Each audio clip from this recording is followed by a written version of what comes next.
అవకాశించిన సర్వోన్నతుడు ఘనమైన తండ్రికి మొదటగా లెక్కలేని నా కృతజ్ఞత స్తుతులు తెలియపరుస్తూ ఈరోజు మరి బైబిల్ క్లాస్ ద్వారా దేవుని సన్నిధికి రాగలిగిన అవకాశాన్ని దేవుడు మనకు అనుగ్రహించి ఉన్నారు కనుక మరి కూడి వచ్చిన నా సహోదరి సహోదరులైన మీ అందరికీ యేసుక్రీస్తు నామమున హృదయపూర్వక వందనాలు తెలియపరుస్తూ ఆయా ప్రాంతాల్లో ఉండి దేవుని యొక్క వాక్యాన్ని వింటున్న నా సహోదరి సహోదరులైన ప్రతి ఒక్కరికి, అలాగే వాక్యాన్ని శ్రద్ధగా వింటున్న వారు, మా కొరకు ప్రార్థిస్తున్న ప్రతి ఒక్కరి కొరకు కూడా మరి మేము ప్రార్థన చేస్తున్నాం. మరి మమ్మల్ని ప్రోత్సహిస్తున్నందుకు, శ్రద్ధగా వాక్యాన్ని వింటున్నందుకు నీ తండ్రి అయిన దేవుడు నిత్యము మీ కుటుంబాలను ఆశీర్వదించాలి. మనమందరం కూడా సత్యములో క్రీస్తు సంఘంలో ఎదగాలి. దేవుని సంకల్పము అదే మనం గ్రహించాలి. మరి మీ అందరికీ కూడా తండ్రి పరకు క్రీస్తు సంఘం నుంచి హృదయపరకు వందనాలు తెలియపరుస్తూ ప్రార్థన చేసుకుని దేవుని యొక్క వాక్యాన్ని మనం శ్రద్ధగా విందాము. ప్రార్థన.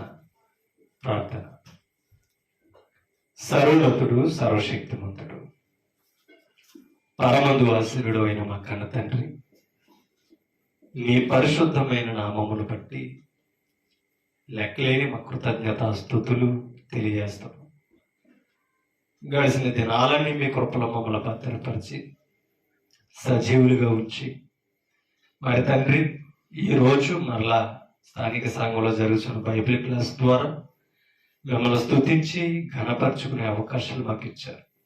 మరి అలాగే మీ వాక్యంలోనికి వెళుతుండగా మీ పరిశుద్ధాత్మ సహాయమును, జ్ఞానమును మాకు అనుగ్రహించండి.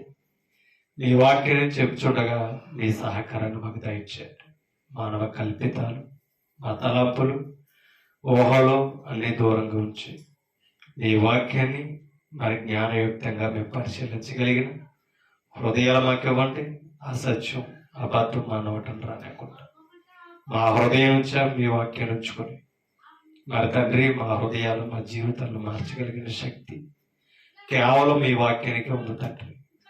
ఆ వాక్యాన్ని మేము గౌరవించి వాక్యంపై ఆధారపడే జీవితాలు మాకు ఇమ్మని పెట్టుకుంటున్నాం తండ్రి. మీ వాక్య విలువ తెలియక, క్రీస్తు యొక్క విలువ తెలియక మరి చాలామంది విశ్వాసానికి వెలుపల జీవిస్తూ లోకమే ఉన్నతం అనుకుని తండ్రి గతించిపోయే మరి తండ్రి లోకం కొరకు ప్రాకులు పడుతున్న వారిని చూస్తాం. కానీ జీవాధిపతి, ఆత్మస్వరూపుడు, సర్వసృష్టికర్త అయిన మిమ్మల్ని పూజించి దేవునిగా అంగీకరించి మరి తండ్రి యథార్థంగా మీ వాక్యము ద్వారా వాస్తవాలతో మేము బ్రతికే అవకాశాలు ఇచ్చారు. సద్వినియోగం చేసుకుంటున్న నమ్మకం ఉండే అవకాశాలు దయచేయమని, వినుచున్న వారికి వినగలిగిన చెవులు, గ్రహించే హృదయాలు ప్రసాదించున్నాను. ఏ విధమైన మరి తండ్రి దుష్టుడు ప్రలోభన పెట్టకుండా ఘనముగా మీ నామకు మహిమార్థంగా జరగడానికి కృప చూపుతారని యేసుక్రీస్తు పరిశుద్ధ నామమును బట్టి ప్రార్థన సమర్పించి వేడుకుంటున్నాము మా కన్న తండ్రి. ఆమేన్. పరిశుద్ధ గ్రంథం నుండి విలువైన దేవుని సంగతులు మనం నేర్చుకోవడానికి ప్రయత్నించాం. ఎన్నో మాటలు దైవ గ్రంథాల్లో మనకు కనపడుతున్నాయి. ఎన్నో విషయాలు ఆయన కృపను బట్టి నేర్చుకుంటున్నాం, తెలుసుకుంటున్నాం. మరి వాక్యాన్ని వింటూ నేర్చుకుంటూ మరి వాక్యము ద్వారా దేవుడి మీద ఆధారపడవలసిన అవసరత మనందరికీ ఉంది. ఒక మాట చదువుతాం, కీర్తనల గ్రంథం, కీర్తన 119వ కీర్తన.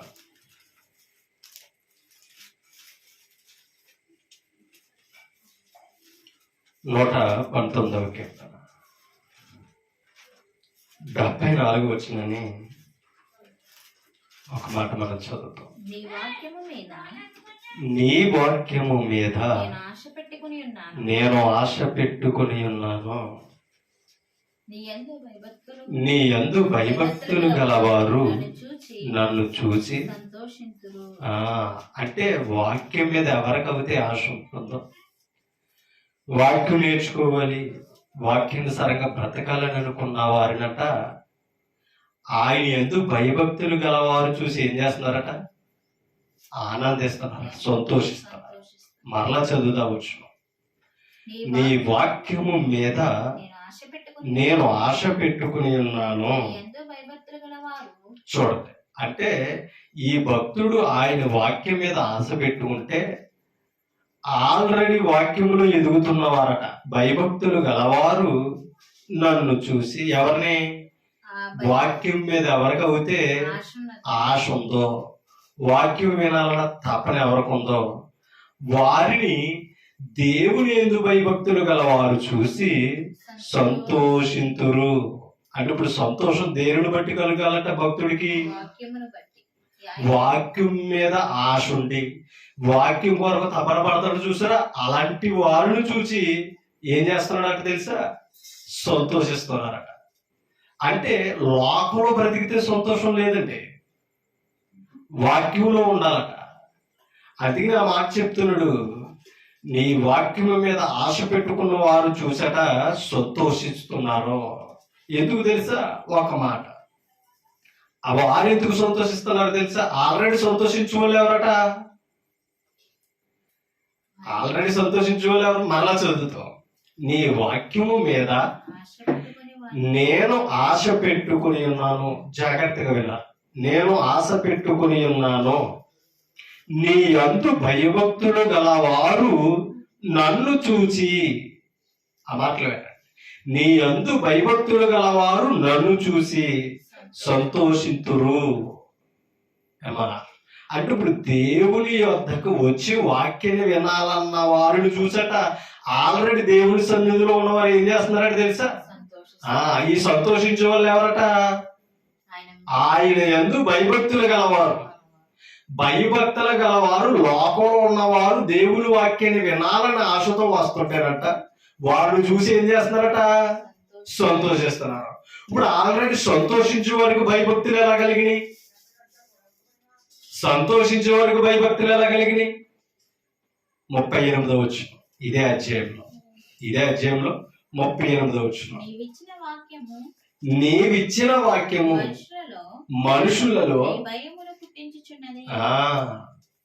ఇప్పుడు దేవుని వాక్యం మనుషులు ఎవరైతే దైవం దగ్గరకు వస్తున్నారో దేవుని పట్ల భయభక్తులు నేర్పుతుందట. ఏది? వాక్యానికి ఉన్న శక్తి అంత గొప్పది అమ్మా. దేవుని ఎడల భయభక్తులు నేర్పుతున్నాయట. ఏది? ఎవరైతే దేవుని మాటలు వింటున్నారు చూసారా? అంటే ఇప్పుడు వాక్యం దైవం యందు భయము భక్తి ఎలా ఉండాలో నేర్పుతుంది. వాక్యానికి ఉన్న శక్తి అది. మరొకటే, లోకంలో ఉన్న వారికి తెలియదు దైవ భయం. అవునా? లోకంలో ఉన్న వారికి దైవ భయం తెలియదు. దేవుని యొద్దకు వచ్చి ఆయన వాక్యం ఏంటంటే ఏం నేర్చుకుంటారట? అలా భయం నేర్చుకున్న వారు, భక్తులు ఎదుగుతున్న వారు, లోకంలో ఉన్నవారు వాక్యం కొరకు వస్తుంటారట. అలాంటి వారిని చూసి ఏం చేస్తున్నారట? భయపడుతున్నారట, సంతోషిస్తున్నారట. ఒక్క మాట 66 వచనం చదువుతాం. 66 వచనం, నేను నీ ఆజ్ఞల యందు నమ్మిక ఉంచి ఉన్నాను. అంటే ఇప్పుడు ఆజ్ఞలంటే ఏవి అమ్మా? ఆజ్ఞలు ఎక్కడున్నాయి? ధర్మశాస్త్రం. ధర్మశాస్త్ర ఆజ్ఞలనే వాక్యాలు అంటారు. ధర్మశాస్త్రం యొక్క ఆజ్ఞలే ఇశ్రాయేలుకి ఏంటి? వాక్యాలు. అవునా? క్రొత్త నిబంధన ఆజ్ఞలు మనకు వాక్యాలు. అవునా అమ్మా? ఇప్పుడు అందుకనే నీ ఆజ్ఞల యందు నేను నమ్మిక ఉంచి ఉన్నాను. మంచి వివేచన, మంచి జ్ఞానము అది. అంటే ఇప్పుడు దైవం దగ్గరకు వచ్చి వాక్యాన్ని వింటుంటే వచ్చే ప్రయోజనం ఏంటి తెలుసా? మంచి జ్ఞానం ఉందట, మంచి వివేకము, మంచి జ్ఞానము నేర్పుతున్నాడట. ఎవరో దేవుడు నేర్పుతున్నాడు. ఏం వింటుంటే? ఆయన వాక్యం వింటుంటేనట ఆయన ఎడల భయభక్తులు వస్తున్నాయట. అంతేకాదు, ఒక మాట మీకు చూపిస్తాను చూడండి. కీర్తన గ్రంథంలో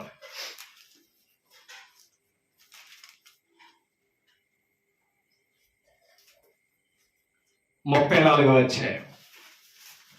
కీర్తన గ్రంథంలో 34 అధ్యాయంలోకి మనం వెళ్తాం.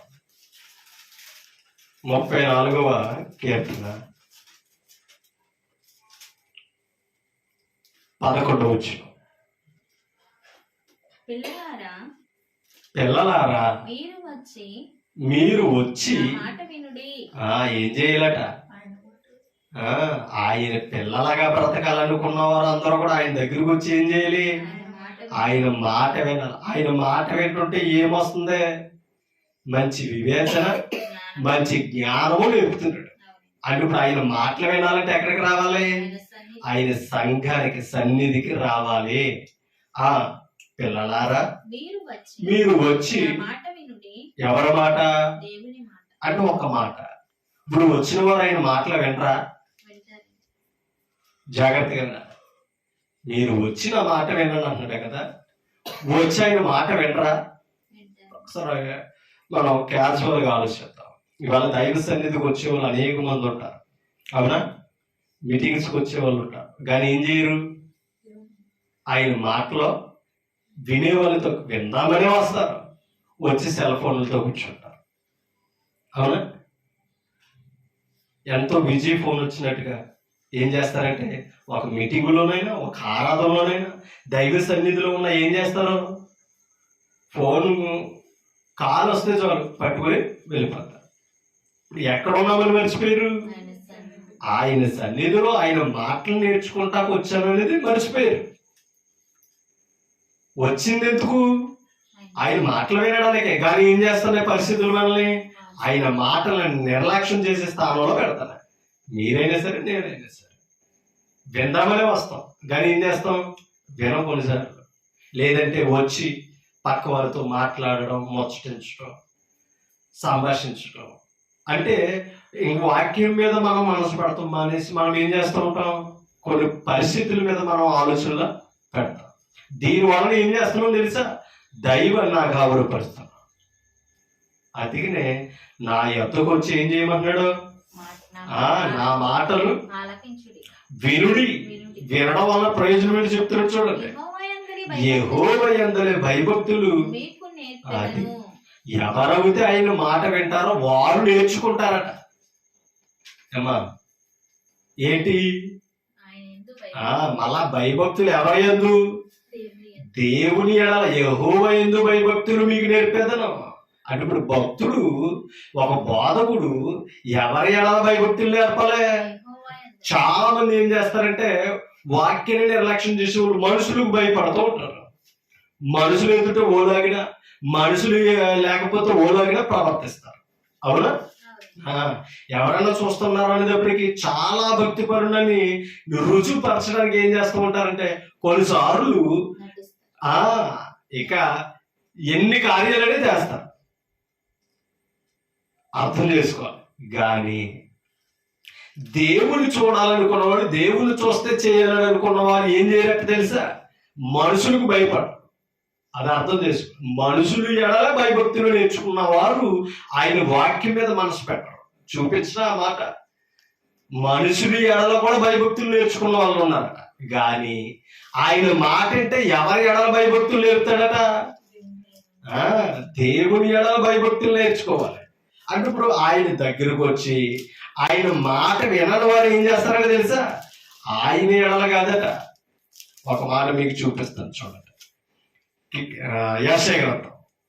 మనుషులు ఎడల భయభక్తులు నేర్చుకున్న వారిని చూసి మాట్లాడుతున్న మాటలు చూడండి. తీసారా? 29 అధ్యాయం. యెషయా గ్రంథం 29 అధ్యాయం.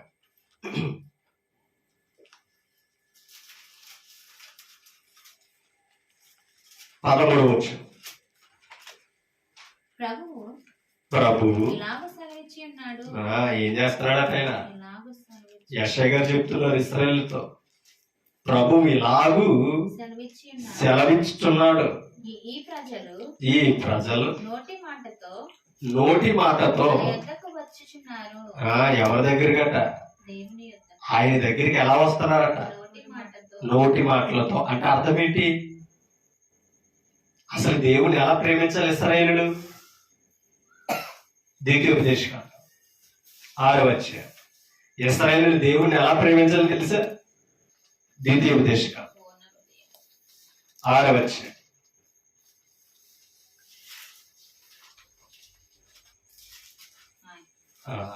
5వ వచనం. నీ పూర్ణ హృదయముతోను, నీ పూర్ణ హృదయముతోను, నీ పూర్ణ ఆత్మతోను, నీ పూర్ణ ఆత్మతోను, నీ పూర్ణ శక్తితోను, నీ పూర్ణ శక్తితోను. నీ దేవుడైన యెహోవాను ప్రేమింపవలెను. ఎవరో ఎవరో ఇశ్రాయేలు. అదిగా చూడండి, 4వ వచనం చదువుతాం. ఇశ్రాయేలు వినుము. అది మాటలో మోషే గారు ఎవరికి చెప్తున్నాడు? ఇశ్రాయేలులకు. ఇశ్రాయేలు వినుము, మన దేవుడైన యెహోవా అద్వితీయుడగు యెహోవా. అద్వితీయుడగు అంటే అర్థం ఏంటి? అద్వితీయుడు అంటే ద్వితీయం లేనివాడు. అంటే దాని అర్థం ఏంటి? ఈయనకు ప్రతికి ఇంకో దేవుడు లేడు. ఇశ్రాయేలు అది తెలుసుకోవాలి. ఈయనకు ప్రతికి ఇంకో దేవుడు లేడు. అందుకనే చెప్తున్నాడు, నీ దేవుడు అద్వితీయుడగు దేవుడు. అంటే ఒక్కడే దేవుడు, ఒక్కడై ఉన్న దేవుడు, సత్యవంతుడు యెహోవా అని ఇశ్రాయేలుకి చెప్తూ ఆ దేవుడు ఏం చేయాలంటే నీ పూర్ణ హృదయముతో, నీ పూర్ణ హృదయముతో, నీ పూర్ణాత్మతోను, నీ పూర్ణ శక్తితోను నీ దేవుడైన యెహోవాను అది దేవుని ఏం చేయాలట? ఎలా ప్రేమించాలట? ఎలా పూజించాలి? అంటే దాని అర్థం ఏంటి? మరొక రూపాన్ని హృదయంలో పెట్టుకుని ఆరాధిస్తే దేవుడు ఇశ్రాయేలుని అంగీకరించడం. అమ్మా అర్థమవుతుందా? ఇంకొక రూపాన్ని గాని ఇంకొక దేవుని గాని దేవతని హృదయంలో పెట్టుకుంటే, అలా ఆయన పెట్టుకుని ఆయన దగ్గరకు వచ్చి ఆయన నామాన్ని ఆరాధన చేసిన ఏం చేయడంటే ఆయన తెలుసా? అంగీకరించడం. ఎవరిని? లక్ష్య పెట్టడం. అందుకనే పూర్ణ హృదయంతో, అంటే పూర్ణ హృదయంతో అనుసరించలేదు ఇశ్రాయేలులు. అపొస్తలుల కార్యం ఒకదానికి లింక్ అయి ఉన్న మాటలండి. చూడండి, దేవుని ఆరాధించారు కానీ ఇశ్రాయేలు ఏం చేశారు? ఒక మాట మీకు చూపిస్తాను చూడండి. 7వ అధ్యాయం అపొస్తలుల కార్యం తీసారా? 42వ వచనం. అందుకు దేవుడు వారికి విముఖుడై ఆకాశ సైన్యమును సేవించుటకు ఎవరనే? ఇశ్రాయేలుని. స్టెఫను చెప్తున్నాడండి. మా ఇశ్రాయేలు యూదులతో ఇక చెప్పాలంటే ఈ స్టెఫనే పట్టుకున్న ఆ సౌలుతో ఆదిమ సంఘముతో సాక్ష్యం ఇచ్చి మాట్లాడుతున్నాడు. ఎవరు? స్టెఫను మాట్లాడుతున్న మాటలు ఇవి. ఆదాము దగ్గర నుంచి ప్రారంభించాడండి. ఎంత జ్ఞానం నేర్చుకున్నాడు అపొస్తలుల ద్వారా. ఆదాము దగ్గర నుంచి క్రీస్తు వరకు ప్రకటించాడండి. ఎవరు? ఈ ఒక్క అధ్యాయములో 7 అధ్యాయములో స్టెఫను. అంటే అపొస్తలుడు బోధ మీద ఎంత హృదయం పెట్టాడో చూడండి. ఆ బోధన ఎంత అనుసరించాడో చూడండి. అపొస్తలుల ద్వారా నిలబడిన శిష్యుడండి. ఎవరు? స్టెఫను. స్టెఫను అంటున్నాడట ఏమని? ఇశ్రాయేలుని ఎలా విడిచిపెట్టాడట? వారికి విముఖుడై ఆకాశ సైన్యమును ఆరాధించడానికి సేవించడానికి విడిచిపెట్టాడట. కారణం ఏంటి తెలుసా? 41వ వచనం. అపొస్తలుల కార్యములు 7వ అధ్యాయం 41వ వచనం. ఆ దినములలో వారొక దూడను చేసుకుని ఎవరు వారు? ఎక్కడ? హోరేబు కొండ మీద ఇశ్రాయేలు కొరకు 10 ఆజ్ఞలు దేవుడు మోషే ద్వారా అందిస్తుంటే సీనాయి పర్వతం కింద ఏం చేశారు? పర్వతం కింద ఏం చేశారు? దూడను చేసుకుని ఆడడానికి, తినడానికి, త్రాగడానికి మొదలు పెట్టిన ఇశ్రాయేలు చరిత్ర స్టెఫనుకి ఎలా తెలిసింది? స్టెఫనుకి ఎలా తెలిసింది? అపొస్తలుల బోధలు క్షుణ్ణంగా నేర్చుకున్నాడు. ఎవరు? క్రొత్త నిబంధన ఆదిమ సంఘములో శిష్యుడిగా చేర్చబడిన వాడండి. స్టెఫను ఎలా తెలిసి చరిత్ర అంటే పొట్టు. అంటే నా మాట చెప్తున్నాడు చూడండి. ఆ దినములలో వారొక దూడను ఆ దినములు అంటే పూర్వ దినములలో, పితరుల కాలంలో వారొక దూడను చేసుకుని ఆ విగ్రహములకు బలి అర్పించి ఏం చేశారట? మరలా బలులు ఇచ్చేశారట. బలి అర్పించి తమ చేతులతో నిర్మించిన వాటి యందు, ఉల్లసించి అంటే అర్థమేంటి? హృదయములో ఉప్పొంగిపోయారట, ఉల్లాసించి ఆనందించారంటే ఇశ్రాయేలులు. ఇప్పుడు 42 వచనంలో చెప్తున్నారు. అందుకు దేవుడు అలా చేసినందుకు ఇశ్రాయేలులు దేవుడు వారికి విముఖుడై ఆకాశ సైన్యమును సేవించుటకు వారిని విడిచిపెట్టక ముందు ఏం చేశాడు? నిర్గమకాండ 20 అధ్యాయంలో ఏం చేశాడు? ఆజ్ఞలో ఏం చెప్పాడు మోషే ద్వారా అంటే, నేను తప్ప వేరొక దేవుడు మీకు ఆకాశం అందే గాని భూమి అందే గాని భూమికి అందయుడు నీళ్ళ అందే గాని దేని రూపంలో మీరు ఏం చేసుకోకూడదు. మరి అలాంటి వారు ఎలా త్రోవ తప్పపోయారు, ఎలా ఇంకో దేవుడి వైపు తిరిగారంటే కారణం ఆయన మాటలు విన్నారు తప్పక నేర్చుకోలే. వినడం వేరు, నేర్చుకోవడం వేరు. విన్నవారు ఆ రోజు విని వారమంతా వారి ఇష్టం వచ్చినట్టు బ్రతుకుతారు. నేర్చుకునే వారు ఏం చేస్తారు తెలుసా? రాసుకుని ఇంటికాడ ధ్యానిస్తారు. అది నేర్చుకోవడం. ఏమా స్కూల్కి వెళ్ళి పాటలు ఇన్ని వచ్చేస్తే చదువు వచ్చేస్తుందా? మనం అర్థం అవడానికి చెప్తున్నాను. మన పిల్లల్ని పంపుతున్నాం కదా స్కూల్కి. ఉదయం నుంచి సాయంత్రం దాకా ఏం చేస్తున్నాడు? 9 నుంచి సాయంత్రం 4 గంటల వరకు చదువు నేర్చుకుంటూనే ఉంటాడు, వింటూనే ఉంటాడు మాస్టర్ ద్వారా. అంటే స్కూల్లో రాస్తాడు, చదువుతాడు. మరి ఇంటికి వచ్చాక ఏంటి? మళ్ళీ హోంవర్క్ ఇస్తున్నారు అలా. ఏమా అదే టీచర్ మళ్ళీ ఇంటికాడ ఏం చేస్తున్నారు? హోంవర్క్ ఇస్తున్నారా లేదా? ఎందుకు ఇస్తున్నారు? మరి పొద్దునుంచి వినలేదా? పొద్దునుంచి రాసుకోలేదని అంటే ఆ రాసుకున్నదే, ఆ చదువునిది మరలా ఇంటికాడ హోంవర్క్ ద్వారా స్టడీ చేస్తే ఎక్కడికి ఎక్కుతుంది? ఇక్కడ మళ్ళా స్టడీ లేకపోతే స్కూల్లో విన్నదంతా ఏం చేస్తాడు? విడిచిపెట్టి ఊళ్ళో ఉన్నది ఎక్కించుకోడు. అందుకనే తల్లిదండ్రులు కూడా బాధ్యత వస్తుందని బుక్ దగ్గర కూర్చోబెడతారు. మరి ఆదివారం వాక్యం నిన్ను వస్తున్నాం అమ్మా. మరి వారం అంతా మనం బైబిల్ చదువుతున్నామా? వారం అంతా ఒకవేళ రాసుకున్నా కానీ ఇంకోటి అక్కల్లా ఈ వారం ఈ రోజు అన్నది ఖాళీగా ఉన్నప్పుడల్లా చదవాలి. అది స్టడీ, అది నేర్చుకోవడం. ఇప్పుడు ఆ పాఠాన్ని చదవడం వలన ఇప్పుడు ఏం చేస్తున్నాం మనం? రాసుకున్న పాఠాన్ని ఇంటికి వెళ్ళి చదవడం వల్ల ఏం చేస్తున్నాం? వాక్యం చదువుతలేదా? ఆ పాఠంలో వచ్చినలన్నీ చదివి చదివి ఎక్కడికి ఎక్కించుకున్నాం? అది మొన్న వారం ఏం చెప్పాను, 4 వారాల క్రితం ఏం చెప్పానంటే టక్కని చెప్పగలరు. ఎక్కడుంది కాబట్టి అది మనం రాసుకోలేదనుకో విన్నది మర్చిపోయే అవకాశం కూడా ఉంది. అసలు మన దగ్గర ఉన్న అలవాటు ఏంటి తెలిసి ఎక్కువగా మర్చిపోవడం సహజం. మనకి మరుపు ఎక్కువ. మరొకటి అన్ని జ్ఞాపకం ఉంటాయి. అవునా? అన్ని జ్ఞాపకం ఉంటాయి కానీ వాక్యం దగ్గరే మరుపు.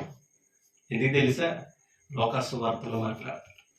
మన హృదయంలో విత్తబడగానే ఏది? వాక్యం అనే విత్తనం. ఆ విత్తనం ఈ హృదయం అనే నేలలో విత్తగానే, ఇప్పుడు విత్తనాలు విత్తినప్పుడు కొన్ని పక్షులు ఎత్తుకుపోతాయి చూసారా? హృదయంలో విత్తబడినది వెతుకుపోతాడానికి హృదయం దగ్గరికి అసు కూర్చున్నాడట. ఎవరో? అపవాది. అందుకనే నన్ను ఏం నేర్చుకున్నామంటే చెప్పే పరిస్థితి మన దగ్గర లేదు. ఎందుకు తెలుసా? ఇంటికాడ వచ్చే తిరగేయకుండా అనేకమైన పనులు, అనేకమైన కార్యాలు పెడతాడు ఇంటికాడ. ఎవరో? అపవాది. ఒకటి కుటుంబాన్ని ఇచ్చింది ఆయన. అమ్మా కుటుంబాన్ని ఇచ్చింది ఆయన. ఎవరు? దేవుడు. పరిస్థితులు ఇచ్చింది ఆయన. కానీ ఇన్నున్నా సరే మనం ఏం చేయాలి తెలుసా? ఏమా ఇన్నున్నా మనం ఏం చేయాలి తెలుసా? ఈ అన్నిటిలో దైవం మీద ఎంత శ్రద్ధ పెడుతున్నాం అనేది కావాలి. ఇప్పుడు కుటుంబాన్ని ఇచ్చిన వాడు జీవితాన్ని ఇవ్వలేదా? జీవితాన్ని ఇచ్చిన వాడు ఆయన ఆరాధించాలని ఆజ్ఞ ఇవ్వలేదా? కాబట్టి కుటుంబానికి ఇచ్చిన విలువలు దైవం ముందు మన దగ్గర ఎంత విలువ ఉన్నదనేది ఒక పరిశోధన. ఇది కూడా పరీక్ష అమ్మా. ఆలోచించాలి. కానీ ఒక విషయం ఆలోచించాలి. మనం ఉదయం నుంచి మన పని చేసుకున్నాం, కనీసం సాయంత్రమైన ఎవరు పని చేయాలి? అది కనీసం ఒక అరగంట గంట వాక్యం చదువుకుని పడుకుంటే మనసు తేలికుండా జ్ఞానం నేర్చుకుంటాం. ఇప్పుడు దైవం గురించి ఆలోచించే ఆ అవకాశమే దొరుకుతుంది.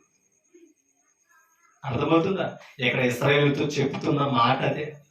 ఆకాశ సైన్యమును ఆరాధించడానికి ఎందుకు అప్పగించాడంటే ఇశ్రాయేలు విషయంలో దేవుడు ఇసుకుపోయాడు. అవునా? ఇసుకుపోయి వారి చదువులు ఆకలి కోసం, ఆ దాహం కొరకు ఉన్న ఆరాటం ఆజ్ఞల మీద లేదు. కారణం ఏంటి తెలుసా? వినువారిగానే ఉన్నారు తప్ప కానీ నేర్చుకునేవారుగా. ఇవాళ మనం ఎలా ఉన్నామనేది మనలో మనం పరిశీలించుకోవాలి. చదువుతాం చూడండి. చదువు 42 వచ్చిన. అందుకు దేవుడు వారికి విముఖుడై ఆకాశ సైన్యమును సేవించుటకు వారిని విడిచిపెట్టెను. ఇందుకు చూడండి, ఇందుకు ప్రమాణముగా చూడనట్లు, ఇందుకు ప్రమాణముగా ప్రవక్తల గ్రంథమందు ఇలాగు రాయబడి ఉన్నది. ఏమని? ఇశ్రాయేలు ఇంటి వారులారా, మీరు అరణ్యములో 40 ఏండ్లు బలి పశువులను అర్పణములను ఎవరన్నారు ఈ మాట? దేవుడు అడుగుతున్నాడట. 40 ఏండ్లు అరణ్యములు బలులు అర్పణలు నాకు ఇచ్చారా అంట. మరి ఇశ్రాయేలు ఎవరికి ఇచ్చారు? మరి అమ్మా, ఇశ్రాయేలును అనుసరించింది ఎవరు? నా మాట అర్థమవుతుందా? ఇశ్రాయేలు ఎవరిని అనుసరించారు? యెహోవానే కదా. ఇశ్రాయేలు ఏర్పరచుకున్నది ఎవరు? యెహోవాయే కదా. మరి నాకు ఇచ్చారా అని అడుగుతున్నాడేంటి? ఆ క్వశ్చన్, ఆ ప్రశ్న ఎందుకు వచ్చింది అంటే దాని అర్థము అక్కడ చెప్తున్నాడు చూడండి. అరణ్యమును 40 ఏండ్లు బలి పశువులను అర్పణలను నాకు అర్పించితరా? ప్రశ్న 43 వచ్చును. మీరు పూజించుటకు చేసుకొనిన ప్రతిమలైన మొలేకు గుడారమును రంఫాయను దేవత యొక్క నక్షత్రమును మోసుకొని పోతిరి. అంటే దేవుణ్ణి ఆరాధించారు. ఎవరో? యెహోవానే తలుచుకున్నారు. కానీ హృదయములు ఎవరున్నారు? ఇశ్రాయేలు దేవుని ప్రజలే. వాళ్ళు అనుకునేది మేము దేవుని ప్రజలమనే, కానీ హృదయములు ఏం పెట్టుకున్నారు? రంఫాయిము దేవతను నక్షత్రమును హృదయములు పెట్టుకుని ఏం చేశారట? మోసుకుపోయి మేము దేవుణ్ణి ఆరాధిస్తున్నామని అంటారట. ఇవాళ కూడా ఏ సంఘములో ఉన్నది వాక్యానుసారమైనదే. అవునా? మేము నేర్చుకుంటున్నది ఆ బైబిల్లో వాక్యమే. మేము కూడా పరలోకం వెళ్తామని అనుకున్నవారు ఇశ్రాయేలు లాగా ఆలోచిస్తున్నవారు అందరూ లేరు ఇవాళ. కాబట్టి ఏ వినకుండా మోసపోయారు ఆనాడు ఇశ్రాయేలుకి హెచ్చరిస్తున్నాడు. ఈనాడు ఏ వింటున్నాము, ఏ నేర్చుకుని జాగ్రత్తగా చూసుకోకపోతే మనము మోసపోయే అవకాశం ఉంది. ఇది తెలుసా? మన ప్రక్కనే ఉంటున్నాడు ఎవరో? అపవాది. కాబట్టి అందుకనే వాక్యం మీద మనకు పరిశోధన లేకపోతే మన హృదయంలో ఏదో తలుచుకున్నది మనకి నచ్చిన ఆరాధన చేసుకుంటూ వెళ్ళిపోతూ వాక్యాన్ని అనుసరిస్తున్నాను కదా, క్రైస్తవులుగానే పిలువబడుతున్నాను కదా, అదే బైబిల్ బుక్ పట్టుకున్నాను కదా అంటే రేపొద్దని ఇశ్రాయేలు లాగా మనల్ని ప్రశ్నిస్తే మనకి దిక్కేది అక్కడ పరలోకంలో. మనకి దిక్కేవారు. మనల్ని పరలోకాన్ని నడిపించింది క్రీస్తే. పరలోకానికి మార్గం ఆయన అనుకున్నామే. మీరెవరో తెలియదనే పరిస్థితి రేపొద్దని తీర్పులో మనల్ని నిలబెడితే మనకి ఏంటి ఆధారం? మన పక్షాన్ని మాట్లాడేది ఎవరు? ఒకసారి ఆలోచించుకోవాలి. అందుకనే ఆ మాట చెప్తున్నాడు. ఇప్పుడు వచ్చేది మనం ద్వితీయోపదేశకాండం చదువు. నీ పూర్ణ హృదయముతో, నీ పూర్ణ ఆత్మతో, నీ పూర్ణ శక్తితో, నీ పూర్ణ వివేకముతో. అదేనా? ద్వితీయోపదేశకాండం 6వ అధ్యాయం 5వ వచనం చదవమా. నీ పూర్ణ హృదయముతోను, నీ పూర్ణ ఆత్మతోను, నీ పూర్ణ శక్తితోను నీ దేవుడిని యెహోవాను ప్రేమించాలి. ఎవరు? ఇశ్రాయేలు ప్రేమించాలి. ఒక్క మాట. ఇప్పుడు మనం ఎవరు? క్రైస్తవులు. ఎలా అయ్యాం? క్రీస్తు బోధ విని, క్రీస్తుని విశ్వసించి బాప్తిసం పొంది మారు మనసు పొంది పాప క్షమాపణ పొంది పరిశుద్ధులుగా క్రీస్తు ద్వారా ఎవరి పిల్లలుగా పిలువబడుతున్నాం, ఎవరి ప్రజలుగా పిలువబడుతున్నాం, దేవుని పిల్లలుగా దేవుని ప్రజలుగా మనం పిలువబడుతున్నాం. మరి ఒక్క విషయం ఆలోచిద్దాం. అదే మనం ధనాన్ని ప్రేమించినట్టుగా, కుటుంబాన్ని ప్రేమించినట్టుగా, పిల్లల్ని ప్రేమించినట్టుగా పూర్తి మనస్సు వాక్యం మీద ఉంటుందా ప్రశ్నించుకోవాలి. పూర్తిగా హృదయంలో దేవుని హత్తుకునేలా మనం జీవించగలుగుతున్నామా మనం నేర్చుకోవాలి. అందుకనే అలా హత్తుకుని వారు ఏం చేశారట, యెషయా గ్రంథానికి రండి. యెషయా గ్రంథం 29:13 వచ్చిన చదివాం కదా ఇందాక. 29:13 29:13 ప్రభువు ఇలాగు ఎవరికి, ఎవరి ద్వారా, యెషయా గారి ద్వారా. ఈ గ్రంథాన్ని రాసింది ఎవరు, ఎవరికి రాశాడు, ఇశ్రాయేలీయులకి. దేవుడు ఏమంటున్నాడంటే ఇశ్రాయేలుతో ప్రవక్త పలుకుతున్నాడు చూడండి. ప్రభు ఇలాగూ సెలవిచ్చుచున్నాడు, ఈ ప్రజలు నోటి మాటతో ఎలా వస్తున్నారట, పెదాల మీద పెదాలతోటి కనపరుస్తున్నారంట. ఎవరిని, కింద చదువుతూ పెదవులతో నన్ను కనపరుచుదురు కానీ, అంటే నోటి మాటతో వచ్చి దేవుని ఎలా ఆరాధిస్తున్నారట. కానీ ఎలా ఆరాధించాలి, మాటలతో కాదు, హృదయానుసారంగా ఆరాధించాలి. వాక్యాన్ని హృదయంలో పెట్టుకొని భక్తి హృదయపూర్వకంగా చేసి ఆరాధన చేయాలి. ఎవరు, ఇశ్రాయేలీయులు. వాక్యం అంటే ధర్మశాస్త్రం ఎప్పుడైతే వరకు హృదయంలో ఉందో పూర్తిగా వాక్యం చెప్పినట్టుగా దేవుడు కోరినట్టుగా వీళ్ళు ఏం చేయగలరు, సేవించి ఆరాధించగలరు. అవునా? అంటే అర్పణలు ఇచ్చేస్తే సరిపోదు, వినాలి. అర్పణలు ఇచ్చేస్తే సరిపోదు, బలి అర్పించేస్తే సరిపోదు. కానీ ఏం చేయాలి, మాట వినాలి. మాట వినాలి. మాట వినకపోతే చాలా ప్రమాదం అండి. మేఘా గ్రంథం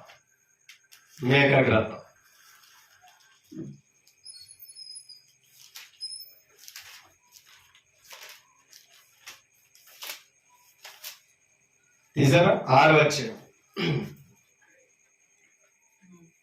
8 వచ్చు. ఇందాకేమన్నాడు అమ్మా, మనుషులందరూ వచ్చి ఏం చేయాలని చెప్పాడు, ఆయన మాటలు వినాలి. కీర్తన గ్రంథంలో మనం చదవలేదా, పిల్లలందరూ వచ్చి ఏం చేయాలట, ఆయన మాట వినాలి. ప్రతి చెప్తున్నాడు, మనుషుడా ఏది ఎవరికి, దైవ దృష్టికి ఏది ఉత్తమమైనదో తెలుసుకోవాలట.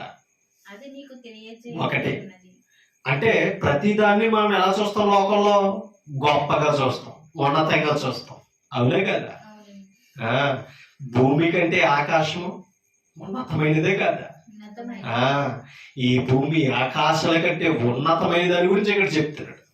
అదేంటంట, ఉత్తమమైనది. ఏదంట ఉత్తమమైనది, మనుషుడా ఏది ఉత్తమమో ఎవరి ద్వారా, దేవుని ద్వారా. ఇప్పుడు భక్తులు తెలియపరిచారట ఉన్నతమైనది ఏదో ఎవరికి, మనుషులకు. అది నీకు ఉత్తమమైనది ఏదో అది నీకు తెలియజేయబడి ఉన్నది. మరి ముఖ్యంగా చెప్పాలంటే ఇశ్రాయేలీయులకి. ఒకటే అంటే ఆయన దగ్గరకు వచ్చి ఆయన మాట నేర్చుకునే వారికి. ఇందాక కీర్తన స్టార్టింగ్ మాట చదివాం, స్టార్టింగ్ లో మాట చదివాం ఏమని, నీ వాక్యము మీద, నీ ఆజ్ఞల మీద, నీ వాక్యం మీద నేను ఆశ పెట్టుకుని ఉన్నాను. యెహోవా యందు భయభక్తులు గలవారు అది చూసి ఏం చేస్తున్నారు అన్నాడు. ఏం పెట్టుకుంటే అంటే ఆశ దేని మీద ఉండాలి, వాక్యం మీద ఉండాలి. దేవుని దగ్గరికి వెళ్తున్నాను, ఆయన వాక్యం ఏం చెప్పిందో నేను అలా చేయాలి. నేను ఏం బోధిస్తున్నాడు దేవుడు అది నేర్చుకోవాలి. ఆ వాక్యాన్ని నాకు తెలపాలనే ఆశతో రావాలంట. కానీ మన అవసరతల కొరకే దేవుని దగ్గరికి వస్తాం కాదని అంట. ఎక్కువగా మనకేం కావాలో దేవుని దగ్గర వెతుక్కుని వస్తాం. అవునా? దేవుని దగ్గరికి వెళ్తే ఈ కోరిక తీరుతుంది, దేవుని దగ్గరికి వెళ్తే ఇది పొందుకుంటాం. ఎవలవాడు కాదు దేవుడు. దేవుని దగ్గరికి వస్తే ఏది దొరకదండక లేదు, సమస్తము క్రీస్తు దగ్గరే. కానీ మనం ఏం నేర్చుకోవడానికి రావాలో మనకి తెలియాలి, అది ఉత్తమం. కానీ ఎక్కువగా మన అవసరతల మీద మనసు పెట్టుకుని దేవుని దగ్గరికి వస్తే ఫలితం దొరుకుతుందని వస్తాం. అసలు ఫలితం వాక్యంలో ఉందండి.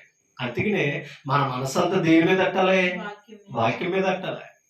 మన అవసరతల మీద, పరిస్థితుల మీద కాదు. అది నాకు చెప్తున్నాడు. ఏది ఉత్తమమో అది నీకు తెలియజేయబడి ఉన్నదే. ఎక్కడ? దేవుని దగ్గరకు వచ్చి ముందు ఎలా ఉండాలంట మనం? నిశ్శబ్దంగా కూర్చొని వాక్యం చెప్పిన చోపు మనం ఏం చేయాలి?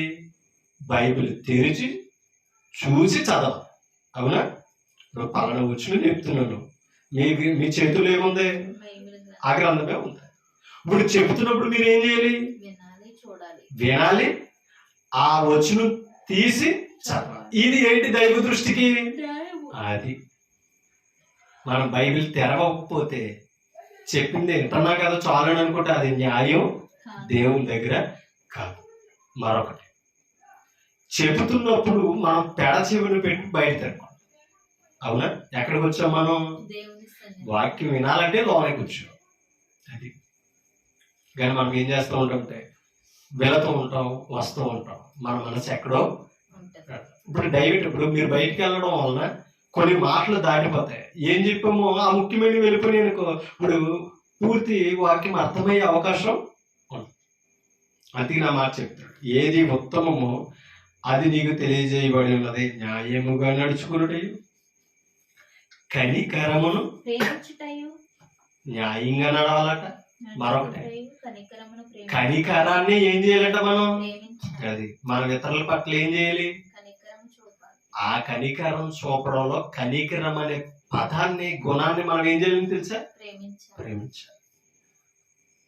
కనికరం మనం ప్రేమిస్తున్నామని ఎలా తెలుస్తుంది అంటే, ఆ పరిస్థితుల్లో ఉన్నవారికి, అమ్మా, కనికరం పొందేవారిని కనికరానికి దూరం చేయకూడదు.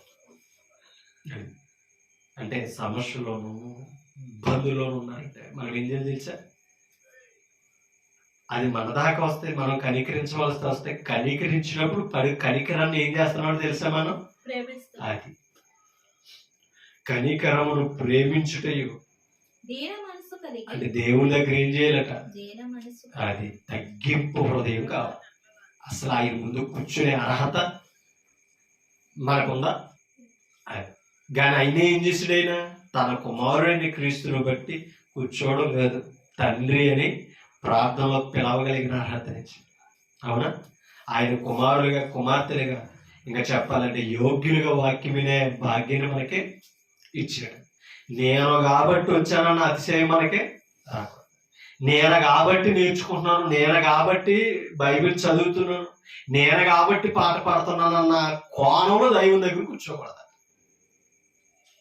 ఎందుకు నేను సరిపోను, కానీ దేవుడు నన్ను ప్రేమించి ఇది ఆయన కృప అనే కోణంలో ఆ తగ్గింపు హృదయంతో దేవుని దగ్గర కూర్చుంటేనట, దేన మనసు కలిగి నీ దేవుని ఎదుట ఇలా ఉండడం, ప్రవర్తించడం అంట. ఎక్కడ? దేవుని సన్నిధిలో. నీ దేవుని ఎదుట ప్రవర్తించుటయు.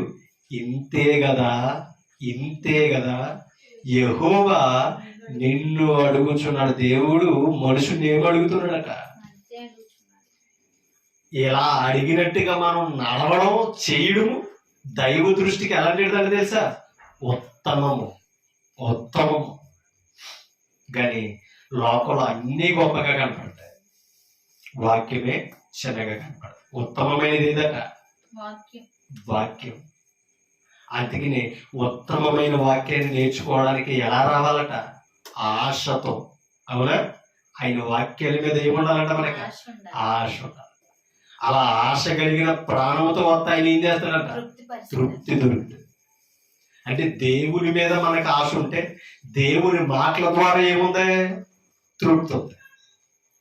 అవునే కదా? అది మనం అర్థం చేసుకోవాలి. ఇలా చూడండి, అవునా? కాబట్టి మనం ఏం వింటున్నాం, ఏం నేర్చుకుంటున్నాం అనేది మనం చాలా జాగ్రత్తగా మనసు పెట్టాలి. ఒక మాట మీకు చూపిస్తాను, చూడండి.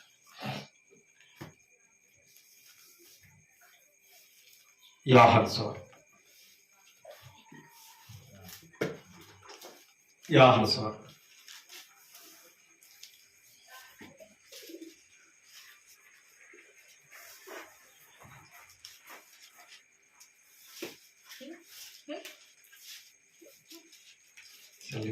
9వ కూర్చోమ్మా, క్షమించండి. లూకా సువార్త, లూకా సువార్త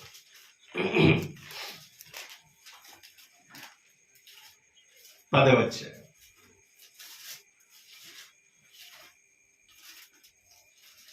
తీసారా?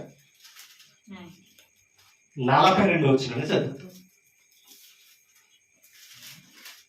లూకా సువార్త 10వ అధ్యాయం 42 వచ్చిన. మరియా ఉత్తమమైన దానిని, జాగ్రత్తగా చదవండి. మరియా ఉత్తమమైన దానిని ఏర్పరచుకునెను.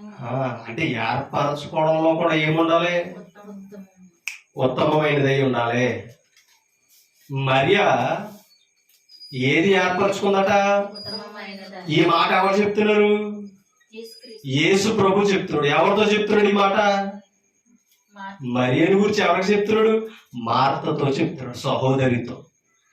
మరియా ఉత్తమమైన దానిని ఏర్పరచుకునేను, అది ఆమె యొద్ద నుండి తీసివేయబడదని మార్తతో చెప్పాడట యేసు ప్రభు. ఉత్తమమైనది ఏర్పరచుకుందట, అది ఆమె దగ్గర నుంచి తీసివేయబడదని యేసు ప్రభు మార్తతో చెప్తున్నాడట. తీసివేయబడకపోవడం ఏంటి? అసలే మార్త ఏమంది యేసు ప్రభుతో? పైన చదువుదాం మాట, 38వ వచనం. అంతటా వారు ప్రయాణమైపోవచ్చుండగా ఆయన యొక్క గ్రామంలో ప్రవేశించాడు. ఎవరు?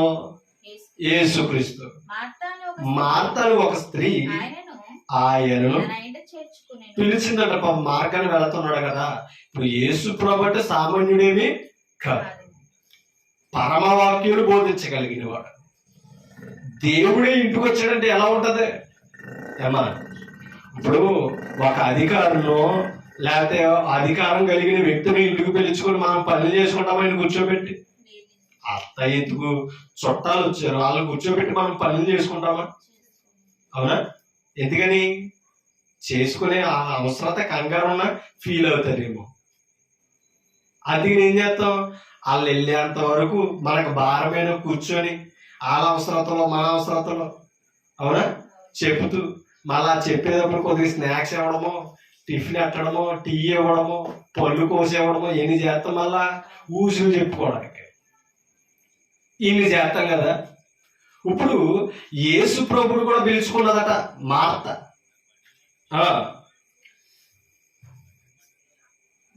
ఆయనను తన ఇంట చేర్చుకుని 39 వచ్చును. ఆమెకు మరియా అను సహోదరి. ఎవరికి పిలిచింది? ఎవరు? మార్త పిలిచింది. ఆయన ఇంటికి వచ్చాడు. ఇప్పుడు మార్తకి ఎవరున్నారట? సహోదరి. ఈవిడేను. ఎవరు? ఈమెకి ఎవరు? మార్త యొక్క సహోదరి మరియా. ఈమె యేసు పాదముల యొద్ద కూర్చుండి అసలు వినవలసింది ఎవరు? మీరు జాగ్రత్త చెప్తారు. అసలు యేసు పాదాల దగ్గర కూర్చొని వాక్యం వినవలసింది ఎవరో? పిలిచిన ఆవిడ వినాలి. అవునా? పిలిచిన ఆవిడ వింటారా? ఎవరు వింటారట? ఆవిడ సెల్లులు వింటుందట. ఎవరి దగ్గర కూర్చొని మళ్ళా అంటే ఒక్క విషయం, ఎవరు గౌరవించారు యేసు ప్రభుని చెప్పండి. కానీ మార్త ఏమనుకుంటుంది? అసలు పిలిచింది నేను కదా. అది కూడా అతిశయమే కదా. పిలిచిందే నేను. అసలు ప్రభున ఇంటికి రావడానికి కారణం ఎవరు? మార్త. అప్పుడు ఈ ఫీలింగ్ కలిగిదా లేదా? అవునండి. అసలు పిలిచింది నేను, ఇంటికి తీసుకొచ్చిందే నేను, అయితే నేను గొప్పదాన్నే కదా అని అనుకోవచ్చావిడి. కానీ పిలవకపోయినా అంత గొప్పవాడు వచ్చాడని యేసు ప్రభు దగ్గర మరీ ఏం చేస్తున్నాడు తెలుసా? పాదాల దగ్గర కూర్చుందట. పాదాల దగ్గర కూర్చొని ఆయన బోధ వింటుందట. 40 వచ్చు.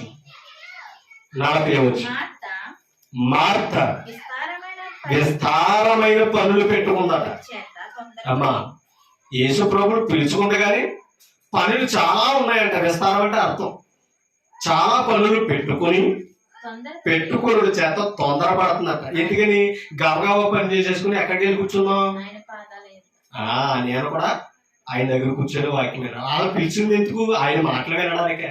కానీ పనులకు ప్రయారిటీ ఇచ్చిందా, పిలిచిన వాడికి ప్రయారిటీ ఇచ్చిందా? ఆవిడేమనుకుంటుంది, పిలవడం కూడా ప్రయారిటీ కదా అనుకుంటుంది. అమ్మా, అసలు ఆవిడ పిలవడం కూడా ప్రయారిటీ కదా అని అనుకుంటుందట. కిందకో మార్చేదో చూడండి. విస్తారమైన పనులు పెట్టుకుని చేత తొందరపడి పాపం సహించలేకపోయిందట. ఈ దగ్గరికి రావాలో పనులు ముగించాలో అర్థమవుతలేదు ఆవిడకి. అవునా? ఇక్కడేమో ఎందుకంటే ఆవిడ పనులే చేసుకోవచ్చు ఈయన కూర్చోబెట్టి ఒక్క మాట. కానీ మరియ వింటుంది కదా, సహించలేకపోతుంది. అవునా? సహించలేక ఇప్పుడు తొందరపడి ఆయన యొద్దకు వచ్చి ప్రభువా ప్రభువా ఆ మాటలు చూడండి. ఈ మాట ఎవరన్నారు? నేనంటే ఎవరో మార్త. నేను ఒంటరిగా పని చేయుటకు నా సహోదరి నన్ను విడిచిపెట్టినందున ఏమంటుంది చెప్పండి. ఇప్పుడు నీకు చింత లేదా అంటే అర్థం ఏంటి? కనీసం బాధ లేదా అంటున్నట. ఎవరు? కనీసం నీకు బాధ లేదా అంటున్నట. ఎవరో? మార్త. ఏమని? అయ్యా ఇన్ని పనులు ఉన్నాయి, నా చెల్లి వచ్చి ఖాళీగా నీ దగ్గర కూర్చుందే, కనీసం నీకు చింత లేదా? నన్ను ఒంటరిగా ఎంత కష్టపడుతున్నాను, నా చెల్లి వస్తే ఇంకా త్వరగా ఈ పనులు అయిపోతాయి కదా, అప్పుడు ఇద్దరం వచ్చి కూర్చొని నీ దగ్గర ఉంటాం కదా అని అంటుందంట. ఎవరో? మార్త. ఇప్పుడు యేసు ప్రభు అందుకు సమాధానం చెప్తున్నారు చూడండి. నేను ఒంటరిగా పని చేయుటకు నా సహోదరి నన్ను విడిచినందున నీకు చింత లేదా? ఎవరిని సహాయం చేయమంటుందే? యేసు ప్రభుని అంటుంది. నాకు సహాయము చేయమని ఆమెతో చెప్పమనిను. అది ఇప్పుడు సహాయం చేయమని ఎవరు చెప్పాలి? ప్రభువా నువ్వే చెప్పబోయ్యా, నీ చెల్లి నీ అక్క తొందరపడుతుంది, నీ పనులకు సహాయం వెళ్ళనేసి ఎవరు చెప్పాలట? ఒక్క మాట. అసలే ప్రభు దగ్గరకు వచ్చి మాట్లాడే యోగ్యత ఉందా? ఏమ్మా అది అమ్మాయి ఆలయ ప్రార్థన ఎందుకు రాలేదంటే పాస్టర్ గారికి ఎన్నో సాగులు చెప్తారు ఇవాళ. అవునా? సేవకుడికి ఎన్నో విషయాలు చెప్తారు. కానీ సేవకుడు వింటాడేమో, ఎవరంటో అమ్మా సేవకుడు వింటాడేమో, ప్రభు వినడం. ప్రభు కావలసింది ఉత్తమమైనదే. మా ప్రభు కావలసింది ఉత్తమమైనదే. అదేంటో ఆయన దగ్గరకు వచ్చేవాడికి తెలియాలట. ఆయనకి తెలిసి ఉత్తమమైనది ఏదో వచ్చేవాడికి తెలియాలట. అంతే తప్ప కానీ మనకేది ముఖ్యమో అది ఆయనకు ఉత్తమమైనది కాదు. ఆయనకు ముఖ్యమైనది ఏదో అది మనం ఎంచుకోవడమే ఉత్తమమైనది. ఇప్పుడు అది చెప్తున్నాడు చూడండి యేసు ప్రభు. అందుకు ప్రభువు 47 అందుకు ప్రభువు మార్త మార్త నీవు అనేకమైన పనులను గూర్చి విచారము కలిగి తొందరపడుచున్నావు గాని అవసరమైనది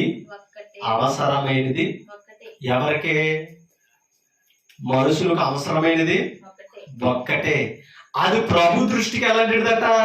ఉత్తమమైనది. ఆ ఒక్కటేంటి అక్కడ పుట్టంగి చెప్పులో చూడండి. అనేక ప్రాచీన ప్రతులలో అవసరమైనవి కొన్నే అని పాఠంతరము చెప్తున్నాడు చూడండి. అవసరమైనది ఒక్కటే. మరియా దేన్ని ఏర్పరచుకుందట? ఏంటి ఉత్తమమైనది? ఆయన రాగానే ఎక్కడ కూర్చున్నది? ఆయన పాదాల యొద్ద. ఇప్పుడు ఎవరు ఏర్పరచుకున్నారు? మరియా. మరియే ఏర్పరచుకుంది. ఇప్పుడు ఇవాళ మంగళవారం బైబిల్ క్లాస్, మనకి ఎవరికి పనులు లేవా? కానీ మనకి ఏది గొప్పది అనుకున్నాము? ఆయన వాక్యమే. అదే ఆయన దగ్గరికి ఉత్తమమైనది. కానీ రానోళ్ళు వారిని అడిగామనుకో, ఎంత ముఖ్యమైన పనులు ఉండడం వల్ల మానేశారో వాళ్ళు చెప్తారు. వినాలి, సమాధానం చెప్పాలి. ఇప్పుడు రానోళ్ళు మనం అడిగామనుకో, ఎందుకు రాలేదంటే చాలా ముఖ్యమైన అవసరమే చెప్తారు. అవునా? మానేయడానికి నిజంగా ఈ పనికి మానేయాలి ప్రార్థన కూడా అన్నట్టుగా చెప్తారు. అవునా? కానీ మనకి వాళ్ళ మానేసింది ముఖ్యంగానే కనపడవచ్చు, కానీ ప్రభుకి అనవసరం. అది ప్రభుకి అవసరమైనది ఏది తెలుసా? ఒకటే. మరియలాగా ఉండడమే. మార్తలాగా ఆలోచిస్తే ఆయనకి అవసరమైనది, ఇంకా చెప్పాలంటే అనవసరమైనవి ఏర్పరచుకుంటున్నాం మనం. అంటే ఒక్క మాట వినండి అమ్మా, ఇన్ని సంవత్సరాల పగల మనం పడే పాటలన్నీ కూడా ఏంటి ఇప్పుడు ప్రభు దృష్టికి? చెప్పాలి మీరు, అనవసరం. అది ఎప్పుడైతే ఒక్క గంట ఆయన దగ్గర కూర్చొని మన వాక్యాన్ని నేర్చుకుంటున్నామో తెలుసా, అదే అవసరం అంట. అంటే ఒక్క మాట ఎన్ని గంటలు అనవసరంగా వాడేసుకుంటున్నాం. అవునా? కానీ ఒక్క విషయం ఆలోచించాలి, నిజంగా ప్రభు పని జరిగితే మనకి ఎమర్జెన్సీ అయినా కూడా ఆయన దృష్టికి విలువైనది కాదు, పక్కన పెట్టే. అది ఆలోచించుకోవాలి. కానీ మనం ఏం చేస్తున్నామంటే, ఆ ప్రభు క్షమించేద్దలే అని ఓ ప్రార్థనతో సరిపెట్టేసుకోండి. కానీ అనవసరమైన దాని కొరకు మనం పరుగులు పెడితే ప్రభు లెక్క చేయడు, అవసరమైన దాని కొరకే లెక్క చేస్తాడు. అందుకనే మార్త ఆయన పాదాల దగ్గర కూర్చొని మరియ వాక్యం పెట్టింది కనుక ప్రభు దృష్టికి మరియ ఏమైందట? అంటే ఉత్తమమైన దాన్ని ఏర్పరచుకున్నదంటే మరియ ప్రభు దృష్టికి ఎలా కనిపించింది? ఉత్తమురాలు. మనము పదం వాడుతూ ఉంటాం కదా సందర్భం వచ్చినప్పుడు, పెద్ద ఉత్తమురాలు ఏంటి డిస్కషన్? అవునా? మనం ఏమంటాం కొన్నిసార్లు, నువ్వు పెద్ద ఉత్తమురాలు ఏంటి, నువ్వు పెద్ద ఉత్తముడు ఏంటంట. నిజమే, అంటే దాని అర్థం ఏంటి? అంత గొప్పోడు ఏంటి, అంత ఉత్తది ఏంటని అంటాం. నిజంగా ఒకళ్ళ ఎదుట ఒకరు గొప్పలు కాదు, కానీ మనకి ఎంత గొప్పవారు అనుకున్నా దైవం ముందు ఎవరు గొప్పవాళ్ళు? ఒక్క మాట, ఎవరు గొప్పవారు అంట ప్రభు దృష్టికి? ఆయన వాక్యం దగ్గర బతుకుతున్నారు తెలిసే దీన మనసు కలిగి వాళ్ళే గొప్పలు, వాళ్ళే ఉత్తములట. అందుకనే ఏది ఉత్తమమైనదో అది నీకు తెలియజేయబడి ఉన్నదన్నాడా లేదా మేక గ్రంథంలో? కానీ ఆ పై వచ్చిన సమయం లేక మనం దాటి వచ్చేసాం. వేలాది నదులంతా విస్తార తైలమును, వేల కొలిది పొటేళ్లను, ఆఖరికి నా గర్భఫలను నా చేష్ట పుత్రుడు నీకు ఇచ్చిన నిన్ను సంతోష పెట్టగలనా? ఇంకో మాట అంటాడు అక్కడ, నిన్ను కనీసం దర్శించగలనా? అంటే దాని అర్థం ఏంటి చెప్పండి. ఇప్పుడు దైవ దర్శనానికి అవన్నీ కూడా సరిపోతారు, కానీ న్యాయంగా నడిచి కనికరాన్ని ప్రేమించి దేన మనసుతో ఆయన దగ్గర మనం బ్రతకగలిగితే ఆయన దర్శించడానికి యోగ్యత దొరుకుతుంది, ఆయన దగ్గర కూర్చొని ఆయన మాటలు వినే యోగ్యత దొరుకుతుంది. అవునా? వాళ్ళే ఉత్తములట. మేక గ్రంథంలో చెప్పు. ఇప్పుడు యేసు ప్రభు క్లారిటీ ఇస్తాడు, నా దృష్టికి ఉత్తములు ఎవరైనా ఉన్నారంటే నా పని వచ్చినప్పుడు నా దగ్గర కూర్చొని నా బోధ వినడమే. కానీ చాలా మంది ఏం చేస్తున్నారు? త్రోసేస్తున్నారు. ఇప్పుడు ఆయన దగ్గరకు వచ్చి ఆయన బోధ ఏంటంటే ఇందాక ఏమన్నాడు అమ్మా? ఆయన బోధ ఏంటంటే ఇందాక ఏమన్నాడు? 19వ కీర్తన 119వ కీర్తన తీసారు. 119వ కీర్తన 119వ కీర్తన ఆ మాటలు చూడండి. 66 వచనం.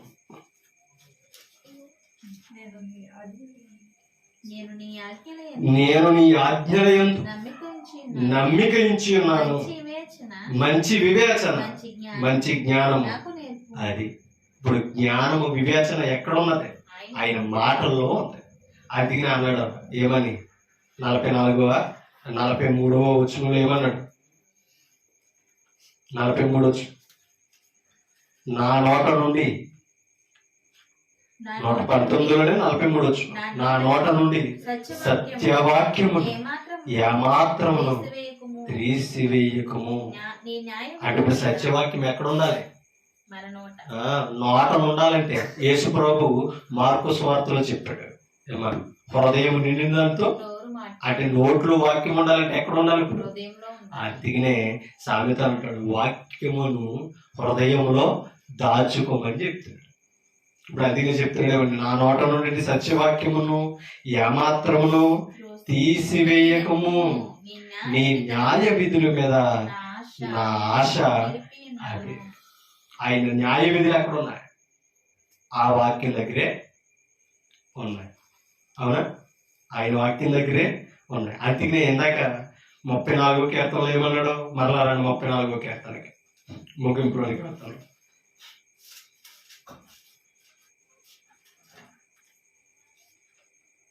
తీసారు? 10వ వచనం చదువుతాం. సింహపు పిల్లలు లేమి గలవారి ఆకలి గొనును, యెహోవాను ఆశ్రయించిన వారికి.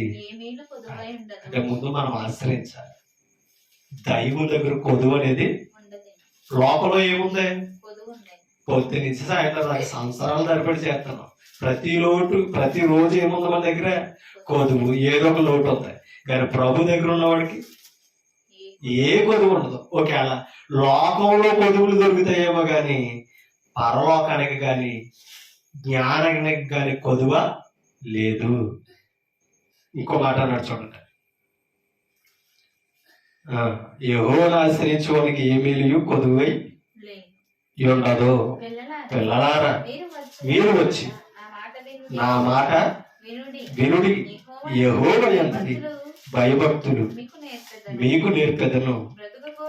బ్రతుక గోరువాడు ఎవడైనా. అది అంటే అర్థమేంటి? దేవునిలో బ్రతకాలనుకున్న వాడికి, ఆత్మీయంగా బ్రతకాలనుకున్న వాళ్ళు ఎవరైనా ఉన్నారా? మేలునొందుచు అనేక సంవత్సరములు బ్రతుకు గోరు వారు ఎవడైనా ఉన్నాడా? చెడ్డ మాటలు పలుకోకుండా నీ నాలుకను, కపటమైన మాటలు పలుకోకుండా నీ పెదవులను. ఇప్పుడు కాచుకోవాలంటే ఏం చేయాలి? ఆయన దగ్గరకు వచ్చి ఆయన మాటలు నేర్చుకోవాలి.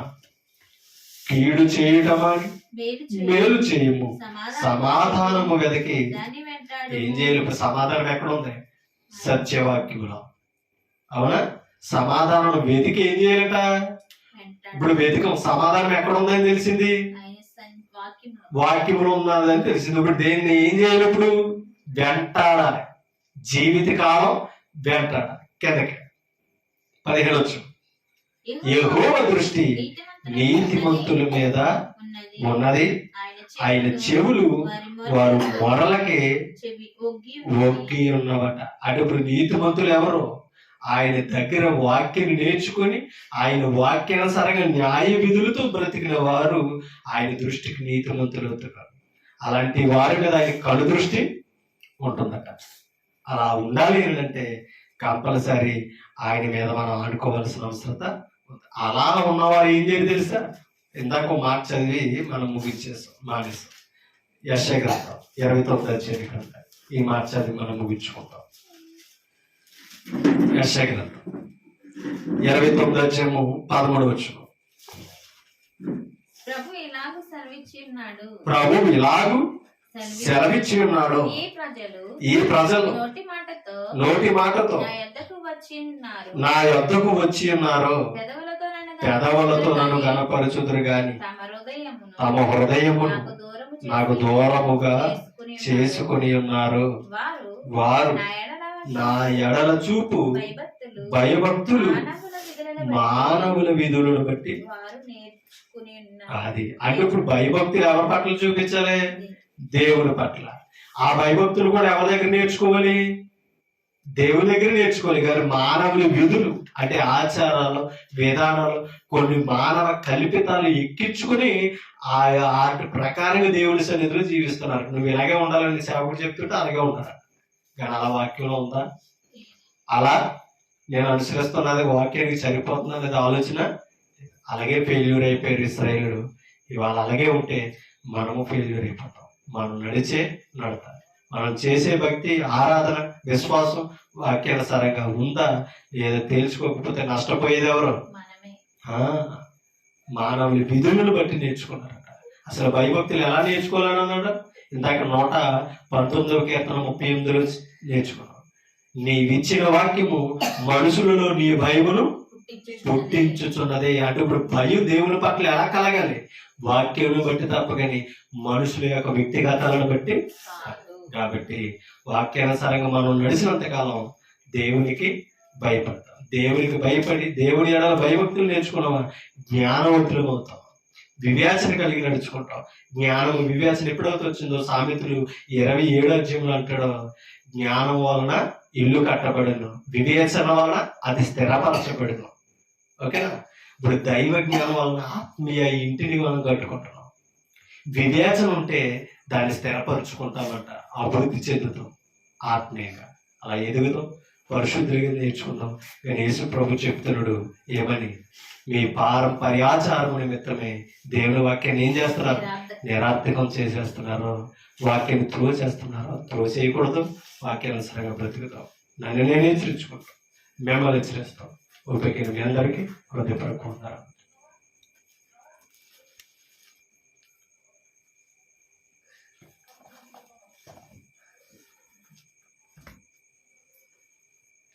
అవకాశం ఇచ్చారు తండ్రి అయిన దేవునికి.